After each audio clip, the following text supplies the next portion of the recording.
I brought this before the board because it's been brought to my attention that, that there may be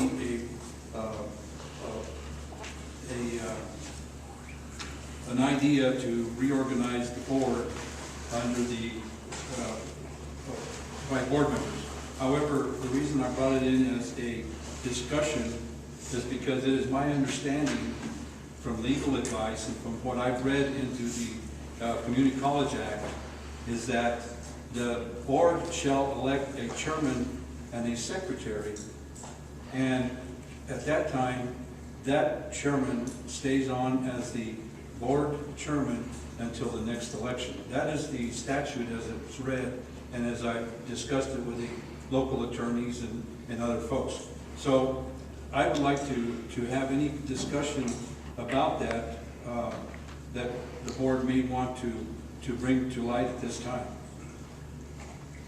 Yes, I would go ahead and like Go to ahead, Mr. Chavez. Maria, could you pass me board members? I have okay. Thank you, Maria. I have prepared a statement here in regards to my concern for the changing of the chairman, and I think it's really necessary. And I will read this. I wrote it last night, and I would like to read it.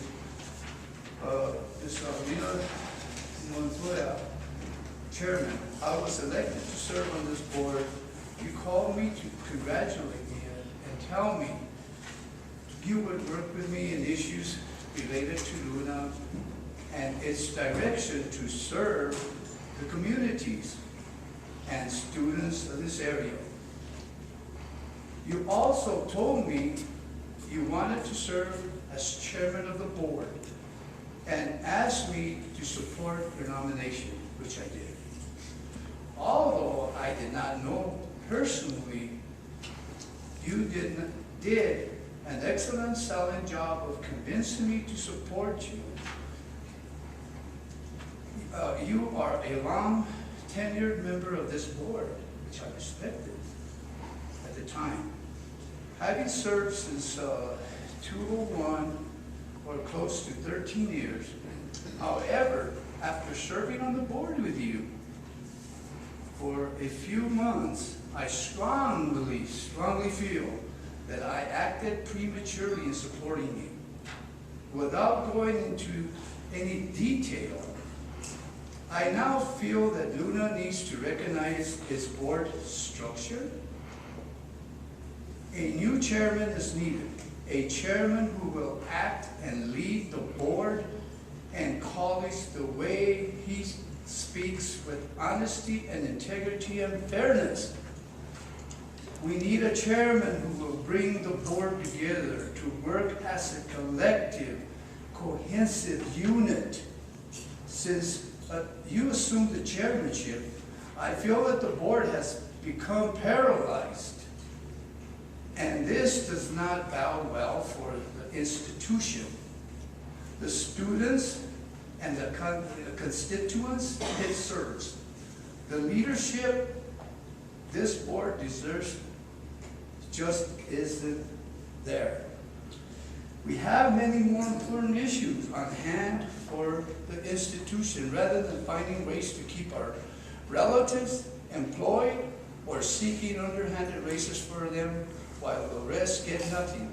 Relaxing the nepotism policy and searching for relatives and friends to hire is not in any shape or form one of my priorities.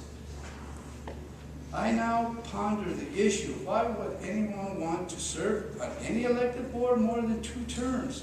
Board members, in any opinion, should provide leadership,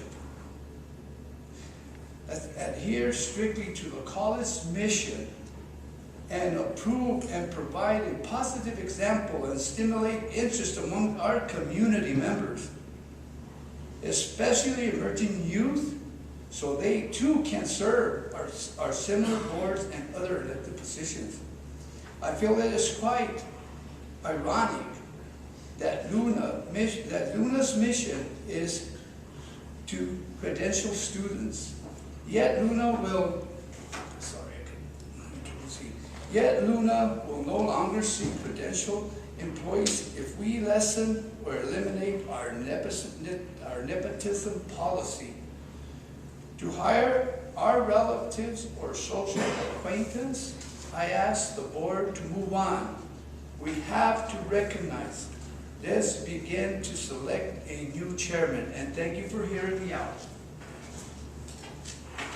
Any other statements?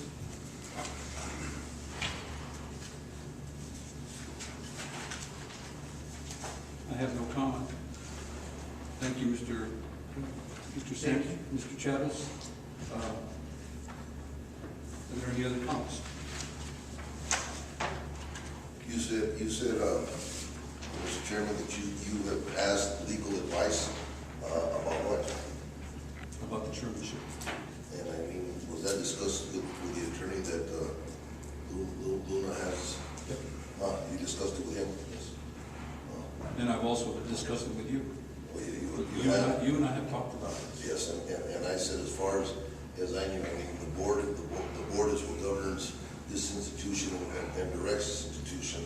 So if there is a policy, I guess the board, if the board isn't happy with the direction that we're headed, I guess the board could change the policy, and if they choose to move this institution in the right direction.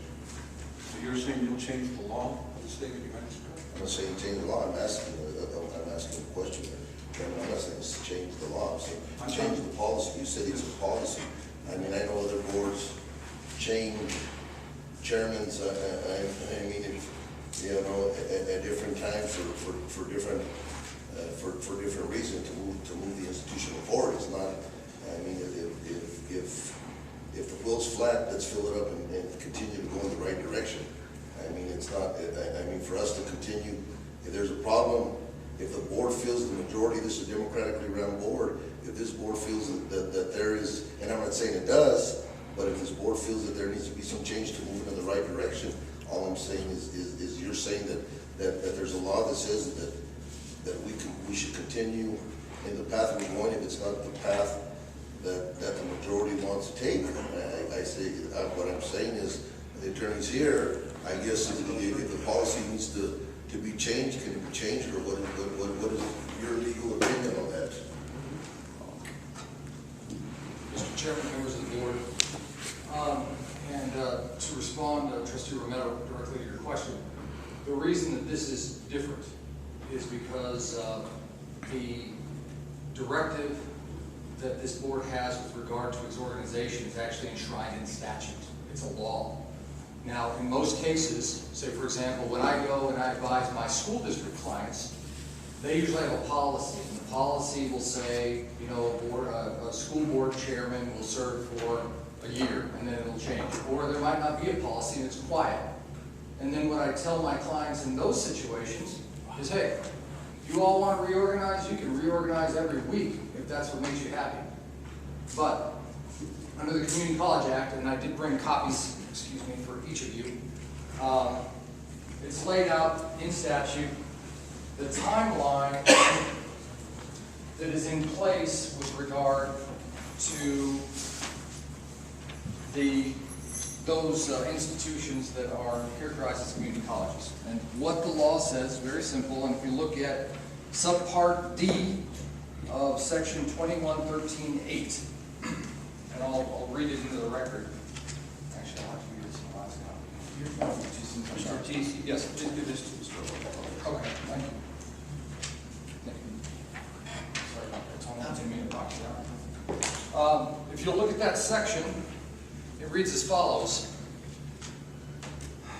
A community college board shall select from its members a chair and secretary who shall serve in these offices until the next regular community college board election. After each community college board election, the members shall proceed to reorganize.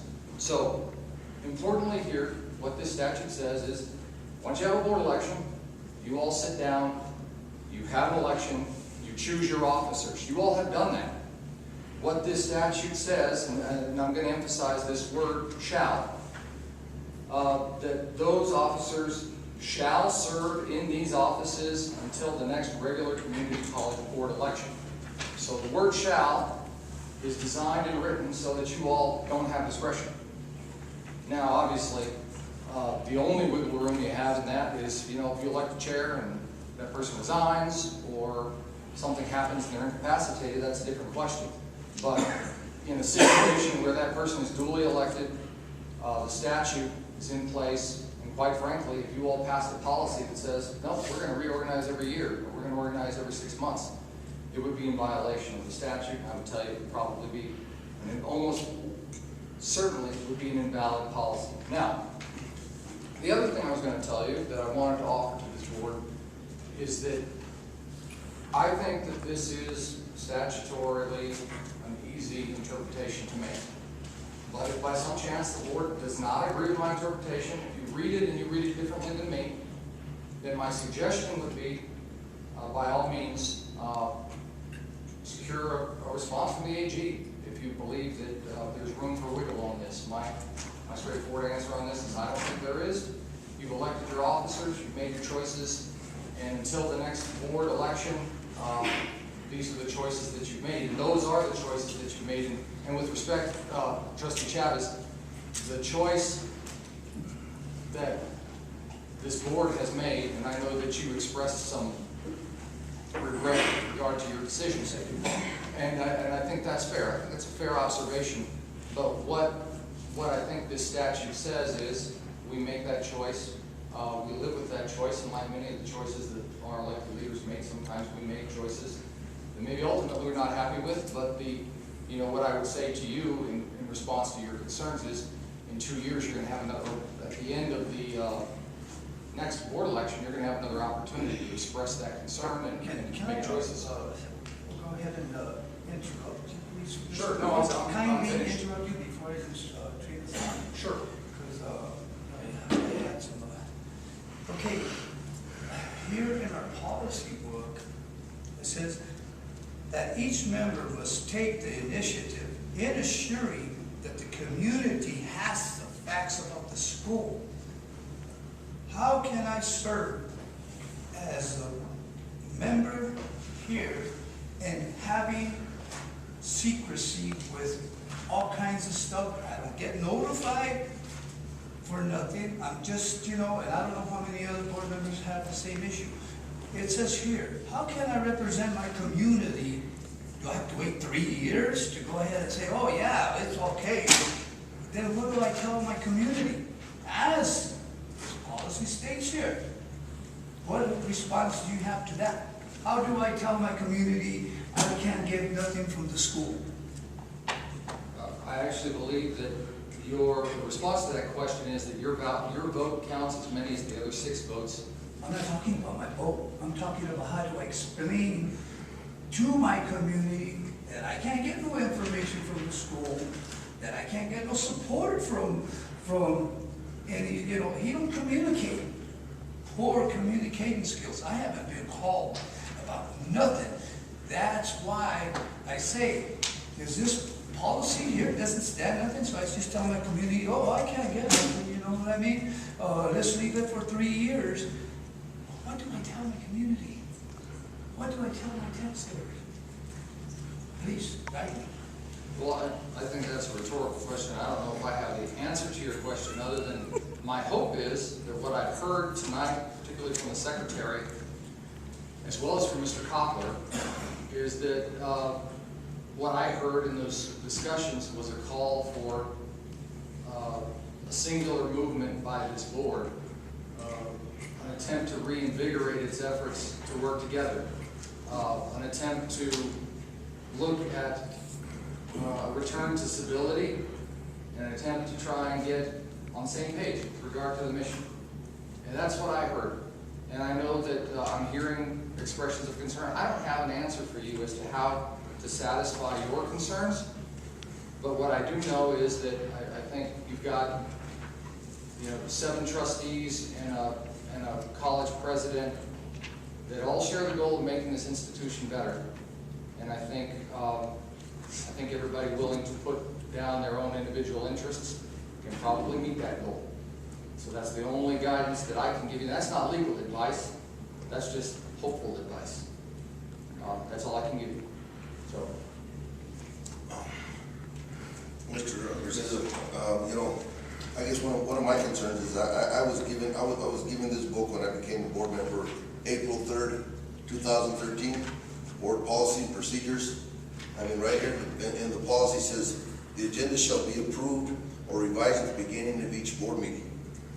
Okay, I had asked the president to revise one of the agendas. He said that it wasn't possible. I asked you, and you said that no, the agenda was made. I mean revised. I said, under the boards, any other business become before a board, and I mean that way we can have some kind of discussion and concern. That's what's going on, instead of having to wait a month to put it. If we need to take action on it, I mean there's things that occur in different areas. I'm sure in my district in Santa Rosa and Springer. I mean, not only that. I mean, with the president, I had asked the president to put on the agenda an item on the agenda, and he said okay, and then all of a sudden it was deleted because the chairman didn't agree to it. And I mean, you just said it. I mean, all board members have an equal vote, and I agree with 110%. The majority. I mean, we got to live with the majority, and we should get along collectively. I mean, we all bring something different to this table. I mean, we all bring something different to this table, but I mean, I feel that my vote and my concerns are just as important as the chairman's. I mean, the chairman is the speaking body for this board. I mean, if we go into legal and we need someone to speak for us, that's the chairman's position. I mean, but this board gets together and decides what direction we're going to go into or what decision we're making.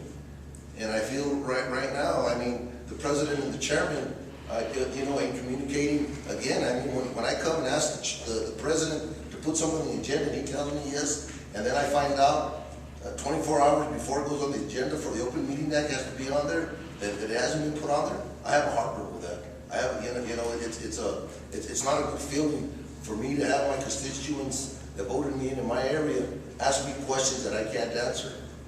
I mean, I don't like to be caught. I want to give them the answer, and when I come, I'm not shooting. It's right here. I highlighted. If you want to look at it, I mean, it says it right there.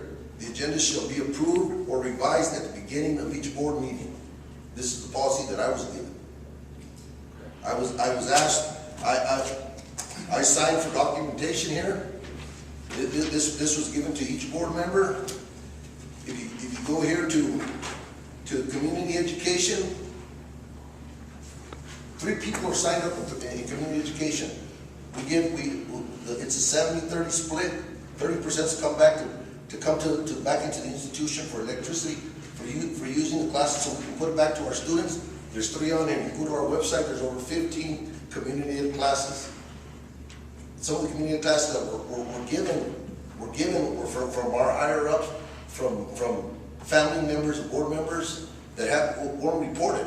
That's money that needs to come back to our students. So I think there's some heartburns, and I guess what I hear Mr. Chavez saying is, do we have to live with this till the next election? I mean, if that's the law, I agree with the law, but I think these are just some of the concerns that we're getting from our constituents. I mean, we're getting from listening from other board members. They have concerns. If I can't get a hold of Mr. Montoya and I come to the president and say, this is one of the concerns that we need to put on the agenda, and he tells me yes, and it's not on there, I think there's a problem there. I mean, I think again, I have as much right as the chairman or any other board member has the right to put on the agenda what needs to be on the agenda.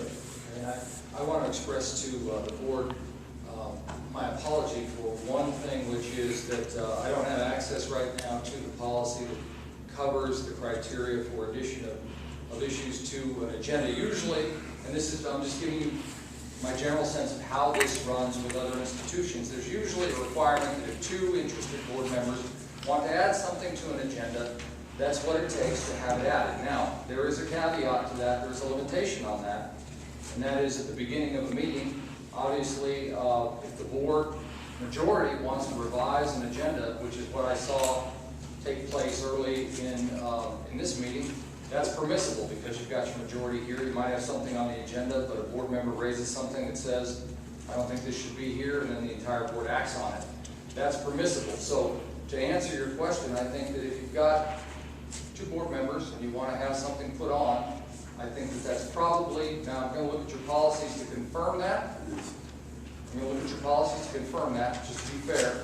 But my understanding then would be that 2 could get it on the agenda, but the board majority can always revise that at the beginning. Another thing to be aware of, just to remember, is we've had a recent change in the Open Meetings Act that now requires 72 hours. So there is no 24-hour changing of the agenda anymore. You've got to have 3 days notice. So you all will have, plenty of time to get ready for your agenda, but it does take some forethought as to what we want to talk about, because now you've got to give the president enough time really to get it on there and meet that 72-hour requirement. Well, that's what I'm saying. I guess if we don't get it on, we need to be prepared and look at the future. So we get it on the agenda before the 72 hours, so we do meet the requirements of the Open Meetings Act. Right. But again, I'm saying, I mean, as a board member, I said on the board, giving policy and procedures, and it doesn't stay on here that it takes, you want to read it, I'll give you the booklet. Here it is. And there it is. Sure. Oh. But I mean, I guess those are some of our concerns.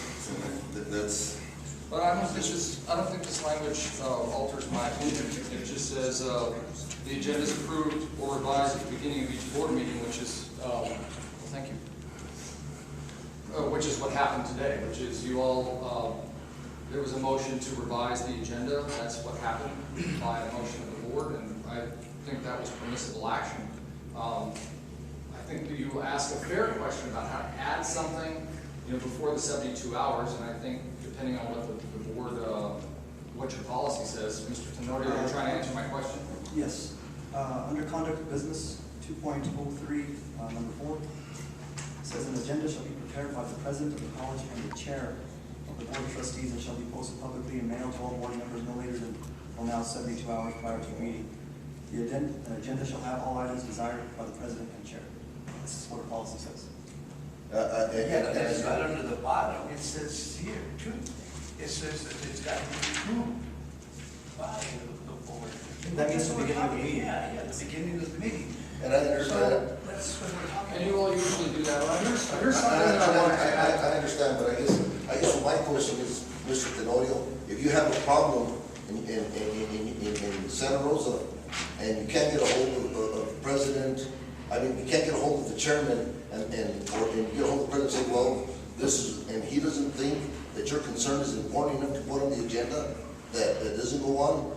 So your constituents in that area are out until we can get, that's my problem. What? I've never had that problem. Well, I'm saying I had that problem.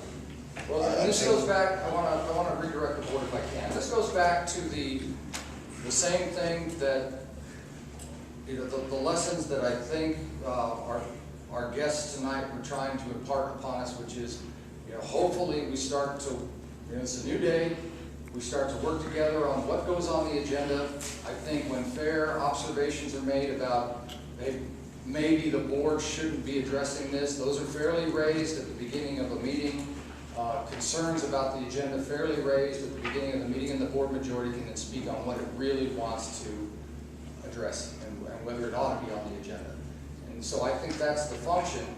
And Mr. Romero, to be fair to you, I think, it's a fair observation. We want to move towards making sure that all members of the trustees are fairly heard, that they find their place on the agenda. I think, Mr. Tenorio raises an issue about whether something is wrongly there because under policy it ought to be left to the president. That's also a fair observation, and the board is called upon to make those decisions. And that's where I think, hopefully, we can leave this and begin to move forward with those lessons in mind for a better functioning board and a little bit more continuity as we go forward. That's what I'm after, and I'm hoping that's what the rest of the board is after. So that's all I have to offer. In this case, to wrap a bow on the issue of to wrap a bow on the issue of reorganization, though, I want to be very clear. My advice to you is that I don't think the Community College Act permits a vote regarding reorganization, and if you were to do so, I think it would be invalid as a matter of law. So, Mr. Chavis? yes. We impeach presidents of the United States, but we can't do nothing about chairman. That's I think it's leading us to disaster.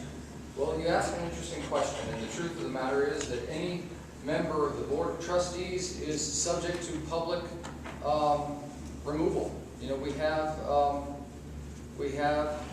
actions by the public that are available if someone is involved in some form of provable misconduct, and that applies to all of you, not just the chairman, it applies to all of you. So I would actually respond to that by saying there are standards that allow the public to remove public officials for malfeasance or misfeasance in office.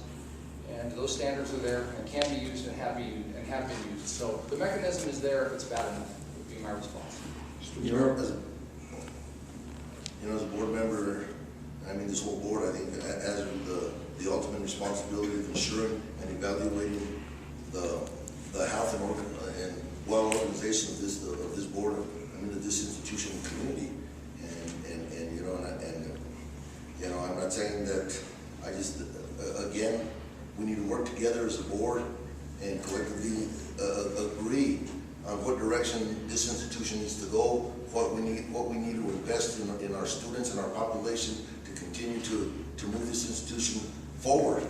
And I mean, right now, Dr. Garcia brought up the accreditation. We're going to be going through an accreditation now soon. We went through it years ago, and that's one of my concerns. Where we at with the accreditation? I mean, I've asked the question where we at, how are things going? The president says fine, things are running smooth, running great. I asked for minutes of there's 5 different criterias. Who's attending the criterias? Again, like Mr. Garcia, we need to hold people accountable. We have staff that some that haven't attended any of the meetings, some that have attended 1 or 2. This is the outcome of this institution. I mean, without accreditation here, we might as well close up and head home. We have an obligation as board members to make sure that the health and welfare of this institution is going in the right direction. And the only response that I would have to that, and that I want to make sure that is clear, and I go back to Mr. Koppler's comments tonight about what hat do you wear. And for example, when we refer to staff, the hat for that supervision is worn by Dr. Campos. And so when we talk about focus on the mission, what this board is responsible for, concerns about accreditation, worries about the Pinon or the Roadrunner Award or whatever those are, the first level of responsibility that as your counsel I would be asking you to focus on is the accountability of the board to itself. Okay? The accountability of the board to itself. And then you supervise your one employee. He is your one employee. And he's in charge of all those staff concerns that you have and hold him accountable. And that's the hat that you wear. And I don't want to stand up here. This is not, again, like I love the figure of speech. This is not a sermon from the mount. But my goal, my desire as your counsel, I'm here, of course, to try and make suggestions about what is legally correct. But I also care about this institution in terms of it doing well. Just doing well. And it starts with you. It really starts here. So if there have been some problems before now, I feel encouraged by the messages conveyed tonight that hopefully this is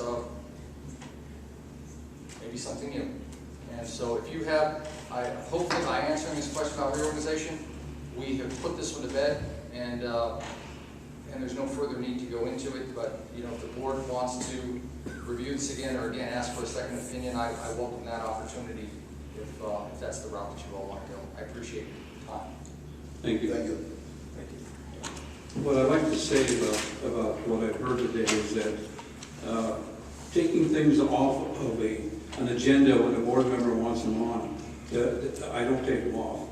The one thing that I took off was pertained to which I felt was an illegal issue that came up. And I will discuss that in closed session. I will discuss that with the press if I have to later on. The things that have happened at this board since I've taken office, I was voted by acclamation on April 5th. On April 7th, I got a call from Mr. Chavez asking me why the president wasn't here on campus. And he wanted to know what I was going to do to make sure that President Campos was here. President Campos has a contract as a president that allows him to come and go and meet in the public. And there's something that he wrote, and I mean that was composed when he first got elected 5 years ago. Pretty liberal. So I followed that. I followed that when I was not a chairman. I followed that when I was a trustee. I went ahead and doing those things, I took into consideration what Mr. Cochran was saying, is that you don't want to get into some legal issues and put the school into liability and having to pay extra costs for terminations or lawsuits, etc.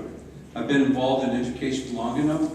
I think I know not everything about the law, but I do know what I care about this institution and the people that work out here at Luna Community College and how well you do your job. That's where my heart is. The job has not been given to me. I have been elected 3 times, and I have been elected by a huge margin at every time. Going back to Mr. Chavez, on day 8, he called me up and he says, where's the president? I said, I don't know. Where is he? He's supposed to be there. He said he was going to be there. I want him fired. You're not doing your job. You need to be fired. He's even made a statement. I'm going to go up there and take care of it. I'm going to write the president up. I'm going to take over the chairmanship. These kind of rogue statements are very, very hurtful to this institution.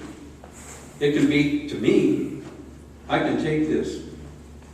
But not to our staff and to the people that worked hard in this community. And to all those people that have served here in the past, that have worked here, that gave meaningful employee while they worked here, honest day's work. Those are the ones that count. I guess anybody else would say, I just want to get off this board. It's too much pressure. No, it's not too much pressure. This is a great time to try to work with the board, to try to get it going in the right direction, as Dr. Garcia said. There's issues that are out here before us that need to be addressed. Not this thing that you want to get rid of each other because I don't vote their way or I don't think their way. We all individually, as 7 members, have an individual way of working together, and it's always worked together. I've never seen a board in the 13 years that have been here that have been working the way it has now, with 2 people wanting to run the board, wanting to run the institution. That's the problem that we've been having that's been going on. Mr. Romero, I'll give you the floor. When I get done, Mr. Romero, I have the floor. I have the floor, sir. Okay, thank you. Okay. But what I'm trying to say to you all is this. I'm going to remain the president of the college, of the board. I work with all board members. Each one of them knows that I've talked to them. I've talked to you a lot, and every once in a while. The only person that I can't get along with is Mr. Ernie Chavez. Ernie Chavez always has an agenda as to what he wants, how he wants it, when he wants it.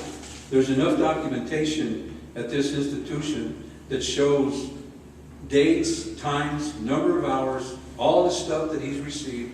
I said last time in the board meeting, I made sure that everything was sent to every board member in the mail to make sure that they got it. Finally, the board members are saying, I'm tired of seeing this information. I'm getting it 3 different ways. Enough is enough. We need to work together. Let's go back. Mr. Chavez, I will continue to try to work with you as the chairman and work with you and how I have to work with you. But, you know, that's the way it is. I've done these kind of things before. It's not the first time. But we've all worked together. The last board, we had disagreements. We weren't always on the same page, but we'd always come up to a solution that was best for the school. And that's all I'm asking for, to go and move forward and what's best for the school. Mr. Romero, you have the floor. Well, I just want to ask you a question. you said we have two board members that are trying to control this board. Yes, So what two, you're saying Mr. Chavis and myself? yes, sir. Are you? Yes, sir. Well, you say, man, micromanage, I mean, we talk a good story, Chairman Montoya, but I said, I've never been to a meeting with the staff out here where I went up and raised my finger. Do you know what this means? That's right. Do you know what that means, trying to intimidate our staff here, that 4 is the majority, and if you, as long as you have the 4, you can do what you wanted. I mean, that's intimidation to our employees, saying, you're telling me that that's best for our institution. Mr. Montoya, No, Mr. Romero. you didn't do that. Wait a minute, yes, I'm gonna answer that. Did you? But, yes, I did. And what I did in that meeting, when I sat in that meeting with the collective, with the administrative staff that was there, I said, this new board that's coming in, is going to come in and they have new ideas. They want to move the school forward. They want to do some good things. That was in your election, and what you wanted to do is come in and do the right thing for the school. And I said, all it takes is 4 to move forward. And we have 3 new board members that are willing to move the school forward. That's not intimidation. That I was talking about was that we're going to move forward. I don't try to intimidate anybody. I have not ever tried to intimidate anybody here. But those who want to be on that side can say whatever they want to say. And that's where it is. People that know me know that that's not what I do. There's not a person here that I try to intimidate. I have asked the hard questions as a trustee as to timeframes, as to results, as to money being spent, and those type of things. Those are the things that boards of trustees do. So that to your answer, yes, sir. Mr. Chavez. Yes, yeah, I'd like to rebut on that. You know, when I called you, it wasn't concerning firing or doing away with anybody. It was regarding security, and thank goodness that I called some of the other board members to make sure that that was the issue.